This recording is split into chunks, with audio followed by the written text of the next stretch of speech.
First line நேயர்களுக்கு வணக்கம். இன்றைக்கி இஸ்ரேல் அப்டேட்டில் என்ன பார்க்க போகிறோம் அப்படின்னா, கிட்டத்தட்ட ஒரே நாளில் டெல் அவீவ் ஏர்போர்ட்டில் 30,000 பேர் குவிஞ்சிருக்காங்க. அங்கேருந்து நாட்டை விட்டு எஸ்கேப் ஆகிறதுக்கு, இஸ்ரேலை விட்டு எஸ்கேப் ஆகிறதுக்கு. ஏன் இந்த முடிவு எடுத்தாங்க, என்ன நடந்தது அப்படின்றத நம்ம பார்க்க போகிறோம்.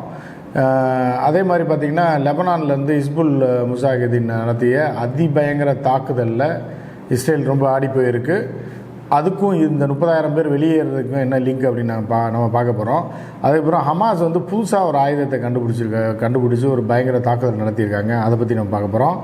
அதுக்கு அடுத்து என்ன அப்படின்னு பார்த்தீங்க அப்படின்னா, இப்போ கரண்டில் வந்திருக்க செய்தி என்னென்னா, நேற்று இரவு மீண்டும் அமெரிக்கா ஏர்பேஸில் ஈரானுடைய சப்போர்ட்டோடு இயங்கக்கூடிய இஸ்லாமிக் ரெசிஸ்டன்ஸ் அப்படின்ற அந்த அமைப்பு வந்து மிகப்பெரிய தாக்குதல் நடத்தியிருக்கு. இதில் வந்து கிட்டத்தட்ட 8 பேர் இறந்துட்டாங்க அப்படின்றாங்க. இவர்கள் வந்து யாருன்னா, இது அமெரிக்கன்ஸா இல்லை அமெரிக்க கூட்டுப்படையில் பணியாற்றக்கூடியவர்களா இல்லை சிரியாவை சேர்ந்த ஒரு இயக்கம் இருக்குது. அது வந்து அரசுக்கு எதிராக அமெரிக்க ஆதரவு இயக்கம், அந்த இயக்கத்தினரா அப்படின்றது ஒரு குழப்பம் இருக்குது. ஆனால் மிக பயங்கரமான தாக்குதல் நடந்திருக்கு. ஏற்கனவே அமெரிக்கா பேஸ் மேலே தாக்குதல் நடந்தது 3 பேர் இறந்தாங்க. கடந்த வாரம் பார்த்தோம். 36 பேர் காயமடைந்தாங்க. அதில் ஒரு உள்குத்து என்னன்றதை நீங்கள் பார்க்கணும். அந்த இறந்த 3 பேரும் நீக்ரோ இனத்தை சேர்ந்தவர்கள், அமெரிக்கன் சோல்ஜர்ஸ் தான். எங்கே கொண்டு போய் யாரை எந்த போஸ்டிங்கில் போடுறான் பாருங்கள் அப்படின்றதுக்கான இதை பார்க்க போகிறோம்.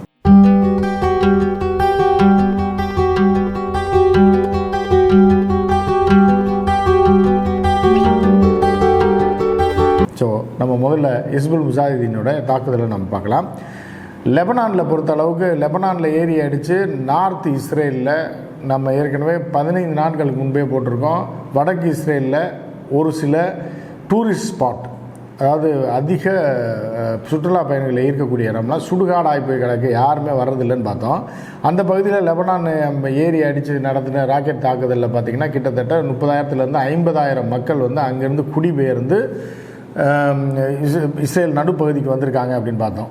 இதுக்கிடையில் என்ன ஆச்சு அப்படின்னா, கடந்த 2-3 நாட்களுக்கு முன்பு கிட்டத்தட்ட லட்சக்கணக்கான மக்கள், கிட்டத்தட்ட 1,00,000 பேர் இருக்கும், இவர்கள் வந்து இஸ்ரேலில் நெதன்யாகு பதவி விலகணும் மிகப்பெரிய போராட்டத்தை நடத்துகிறாங்க. அந்த வீடியோவை வெளியே விடாமல் இஸ்ரேல் அரசு தடுத்துருச்சு. அதை நீங்கள் யூடியூப்பில் போட்டிங்கனாலும் யூடியூப்பில் அதை கட் பண்ணுறான்.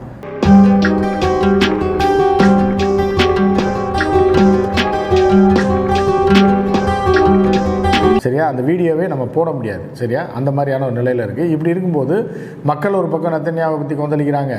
இதுக்கிடையில் வந்து ஜோ பைடன் நேற்று விளையாட்டாக கூட போயிட்டு இருக்கவங்கள்ட்ட நெதன்யாகுவை ஃபக்கர்ன்னு இருக்கார். சரியா, அதை பற்றி நம்ம தனி வீடியோவில் பார்க்கலாம். ஸோ இப்படி இருக்கும்போது நேற்று நைட்டு என்ன அமெரிக்கா பேஸ் மேலே மீண்டும் தாக்குதல் நடத்தியிருக்கிறத நம்ம பார்க்கலாம்.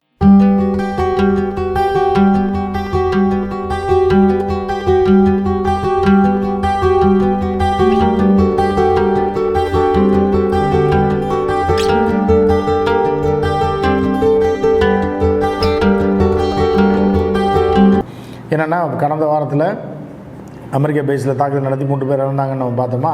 அமெரிக்க சோல்ஜர்ஸ் 3 பேர் இறந்தாங்க. இதனால் கொந்தளிச்சு அமெரிக்கா என்ன பண்ணுச்சு அப்படின்னா, உடனடியாக ஒரு 2 நாள் திருப்பி வந்து ஈரானை அட்டாக் பண்ணணும் அப்படின்னு பிளான் பண்ணாங்க. அதுக்கப்புறம் ஒரு மிரட்டல் காரணமாக ஈரானும் வந்து தங்களுடைய ராக்கெட்டுகளையும் அதிநவீன போர் வாகனங்களையும் என்ன பண்ணாங்கன்னா பார்டரில் கொண்டு வந்து இஸ்ரேலை நோக்கி நிறுத்திட்டாங்க.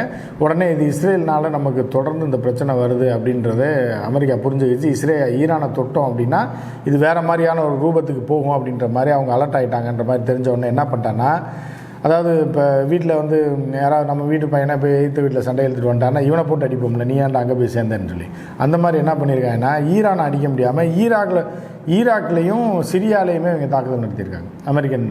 அமெரிக்கன் ஏர்ஃபோர்ஸ் தாக்குதல் நடத்தினதில் கிட்டத்தட்ட 28 பேர் செத்துட்டதாக சொல்கிறாங்க. ஆனால் இதுவரைக்கும் அவர்கள் 81 நிலைகளை தாக்கியிருக்காங்கன்னு சொல்லி பைடனே வந்து ஒரு அறிவிப்பை வெளியிட்டார். ஆனால் அதில் 81 நிலைகளில் தாக்கினாலும் 81 நிலைகளில் ஒவ்வொருத்தர் செத்துருந்தாலும் 81 பேர் செத்துருக்கணும்ல. அப்போ இது பூரா டுபாகூர் அப்படின்னு சொல்லி முன்னாள் அமெரிக்க இராணுவ தளபதியை ஒரு ட்வீட் போட்டிருக்காரு. அதையும் நான் போடுறேன் பாருங்கள்.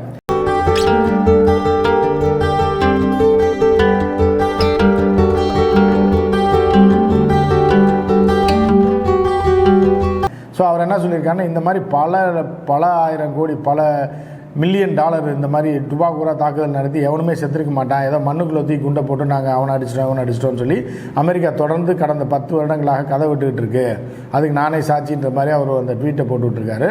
அது போன்ற தாக்குதல் தான் இது வந்து அமெரிக்க சோல்ஜர் செத்துட்டான்னா நம்ம ஊரில் கொந்தளிப்பான்றதுக்காக அமெரிக்கன் ஆர்மி என்ன பண்ணியிருக்கு அப்படின்னா ஏர்ஃபோர்ஸு நேராக போய் எங்கேயோ மண்ணில் குண்டை போட்டு வந்திருக்கு, இதனால் எந்த பாதிப்பும் அவர்களுக்கு ஏற்பட போவதில்லை அப்படின்னு சொல்லி அவர் சொல்லியிருக்காரு. இதுக்கிடையில் இப்போ மீண்டும் நாங்கள் தாக்குதல் நடத்த போகிறோம்னு சொல்லி அமெரிக்கா சொன்ன உடனே இவர்கள் என்ன பண்ணிட்டாங்க அப்படின்னா ஈரான் ஆதரவு அதாவது இஸ்லாமிக் ரெசிஸ்டன்ஸ் அப்படின்னு சொல்கிற படை வந்து இது எங்கே இருக்குன்னா ஈராக்கில் இருக்குது. ஏன்னா ஈராக்கில் ஆர்மி பேஸ் இருக்குது, சரியா? ஸோ என்ன பண்ணால் திருப்பியும் வந்து சிரியாவில் உள்ள ஆர்மி பேஸ் அட்டாக் பண்ணுறான் நேற்று நள்ளிரவில் அந்த அதிகாலை. ஸோ அந்த காட்சிகளை நீங்கள் பாருங்கள்.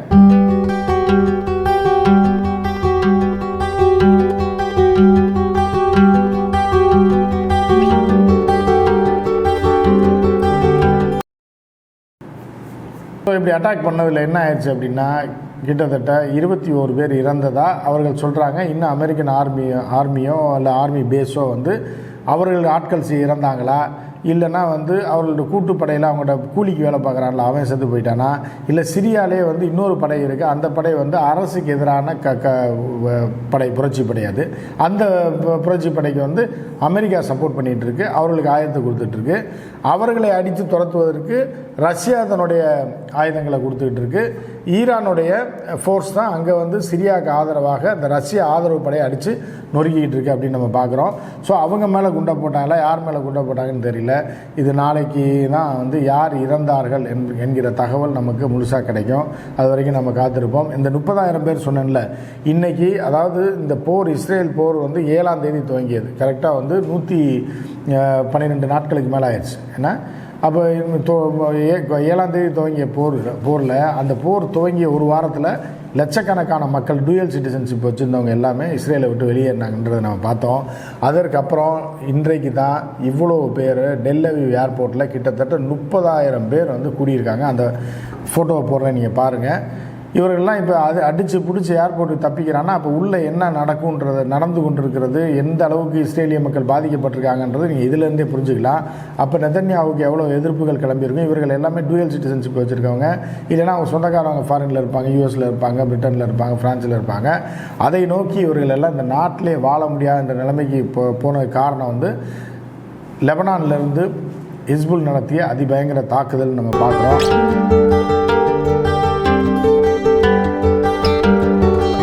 ஸோ வந்து இன்னும் இஸ்ரேல் மேலும் மேலும் பின்னடைவுக்கு போயிட்டு மிகப்பெரிய ஒரு நெருக்கடியில் சிக்கி இருக்கிறது அப்படின்னு நமக்கு இந்த காட்சிகள் இந்த விஷயங்கள் எல்லாம் பார்க்கும்போது தெரியுது.